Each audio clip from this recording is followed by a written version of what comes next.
শ্বশুর শাশুড়ি নিয়ে এক ছাদের নিচে সংসার করা নাকি অনেক কষ্টের। যদি আমার জীবনের গল্পটা ভিন্ন, সেই ভিন্ন গল্পটা আজকে তোমাদের সাথে শেয়ার করতে থাকবো আর বলবো দুই বোন মিলে কোথায় ঘুরতে গেলাম। হ্যালো, আসসালামু আলাইকুম everyone, this is Lamis and welcome to Lamis and Shovon's. আজকে ঘুম থেকে উঠেই দেখলাম যে আকাশটা কিছুটা মেঘলা, আর মেঘলা আকাশ দেখলে কিন্তু মনটাও ভার হয়ে যায়। তবে আমি চিন্তা করলাম যে এই সুন্দর ওয়েদারে সব থেকে বেশি যেটা দরকার সেটা হচ্ছে ফ্রেশ হয়ে এক কাপ চা খাওয়া। তো সেটার জন্য প্রিপারেশন নিচ্ছিলাম। আর হ্যাঁ, আমার বাসায় কিন্তু লাস্ট 2 দিন ধরে আমার বোন রুষা থাকছে। আর সত্যি কথা বলতে এতদিনে আমি একদম রিয়েলাইজ করলাম যে একটা বাচ্চা পালা যে কতটা কষ্টের। রুষাকে আমি কিন্তু এর মধ্যেই হচ্ছে নাস্তা করিয়েছি, শাওয়ারও করিয়ে দিয়েছিলাম, কিন্তু আমি কিচ্ছু রেকর্ড করতে পারিনি, কারণ ওর পিছনে আমি 2-3 ঘন্টা টানা এসবের জন্যই দৌড়াদৌড়ি করেছি। যেসব আপুরা একা হাতে সংসার সামলান, বাচ্চা সামলান, ইভেন যারা জব করেন, আমি আসলেই মন থেকে ওনাদের এত রেসপেক্ট করছি, কারণ এই যে বাচ্চা আর সংসার সামলানো কিন্তু মোটেও কোনো সহজ কাজ না। আর এদিকে আমার লক্ষ্মী শাশুড়ি মা, সেই হচ্ছে শুধুমাত্র রুষার জন্য চিকেন বিরিয়ানি রান্না করেছে। বাকিরা সবাই ভাত খাবে, মা অল্প একটু করে চিকেন বিরিয়ানি শুধুমাত্র রুষার জন্যই করেছিল। কিছুদিন আগে একটা আপু আমাকে ইউটিউবে কমেন্ট করেছিল, আর কমেন্টটা এরকম ছিল যে সংসারে হাজবেন্ডকে একা নিয়ে কিন্তু ভালো থাকা সহজ, কিন্তু 5 জনের সাথে মিলেমিশে চলা কিন্তু এতটাও সহজ না। এখানে কিন্তু শুধু আমি শাশুড়ি বউয়ের সম্পর্কই বোঝাচ্ছি না, বাকি সব ফ্যামিলি মেম্বারদের মধ্যে কিন্তু অনেক ভালো আন্ডারস্ট্যান্ডিং লেভেল লাগে। তাছাড়া সবার মধ্যে কিন্তু অনেক বেশি ধৈর্য রাখা লাগে। শাশুড়ির কথা যেহেতু উঠলোই, এবার তার নিজের হাতের বানানো এই হার্বাল তেলটাও তোমাদের সাথে পরিচয় করিয়ে দিই।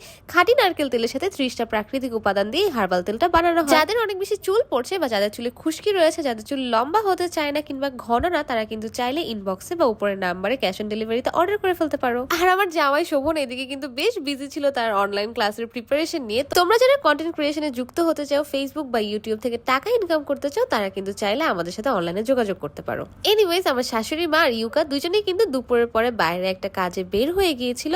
আর আমার শ্বশুর উনি বিকালের দিকে বাসায় চলে এসেছিল অফিস থেকে, তো আমি ঝটপট করে ওনাকে নাস্তাটা রেডি করে দিলাম। আর এদিকে আমি কিন্তু মাকে ভীষণ মিস করছিলাম, কারণ মা যতক্ষণ বাইরে ছিল বাসাটা কিন্তু খুবই ফাঁকা ফাঁকা লাগছিল। আমার নিজেকে অনেক লোনলি মনে হচ্ছিল, কারণ এদিকে শোভনও বের হয়ে গিয়েছিল ওর কাজে। অনেক আপু ভাইয়াই আছো যারা হয়তো জয়েন্ট ফ্যামিলি পছন্দ করে, এটা অবশ্যই যার যার ব্যক্তিগত ব্যাপার, কিন্তু আমার ক্ষেত্রে যেটা হয়েছে, আমার শ্বশুর শাশুড়ি এই দুইজন মানুষের অবদান কিন্তু আমার সংসার অনেক বেশি। কারণ আমাদের পরিবারের সবাই একজন আরেকজনের সব ডিসিশনকে মেনে চলি আর মানিয়ে চলি। যাই হোক, বাসায় যেহেতু কেউই ছিল না, আমি আর রুষাকে একা বসে থাকবো বাসায়, তোমরাই বলো।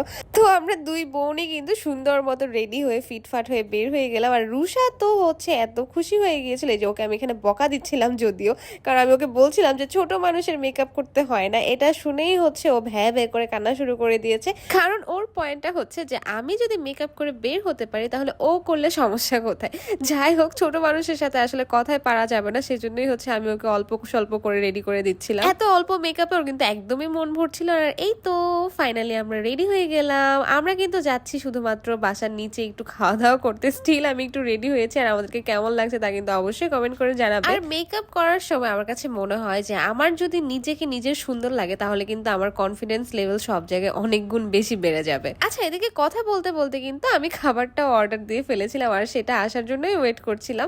আজকে আমি খুব বেশি কিছু অর্ডার করিনি, কারণ ছিলাম আমি আর রুষা, শুধুমাত্র এই দুইজনের জন্য এত বেশি কি অর্ডার করবো বলো। তো আমি নিজের জন্য একটা রাইস বোল অর্ডার করে দিয়েছিলাম। আর রুষার ফেভারিট হচ্ছে ফ্রেঞ্চ ফ্রাইজ। ও বাইরে যেখানেই খেতে যাক না কেন, ও ফ্রেঞ্চ ফ্রাইজ ছাড়া অন্য কিছুই খাবে না। তো আমি এটাই ওর জন্য অর্ডার করে দিয়েছিলাম। আর তোমরা কি জানো, এই ভিডিওগুলো রুষা আমাকে করে দিয়েছে। ও কিন্তু নিজে থেকে আমাকে বলছিল যে আপু আমি তোমার ভিডিও করে দে। আমার কোনো রকম আইডিয়া ছিল না যে ও এত সুন্দর করে ক্যামেরা ধরে আমাকে এত সুন্দর করে ভিডিওস করে দিবে। এরপরে কিন্তু আমরা খাবার দাবার শেষ করে খুব বেশিক্ষণ বাইরে থাকি না, আমি বাসায় চলে এসেছিলাম। যেহেতু আমার শ্বশুর একা ছিল, তো উনি যেহেতু ভাত খাবে না, আমি ভাবলাম যে বাবাকে একটু গরম গরম দুধ দেই, তাহলে হয়তো ওনার শরীরটা ভালো লাগবে, কারণ তখনও মা আর ইউকা আসলে আসেনি। তো আজকের মতো ব্লগ কিন্তু এ পর্যন্তই। কেমন লেগেছে তা অবশ্যই জানাবে। Thanks for watching, tata, bye bye, আল্লাহ হাফেজ।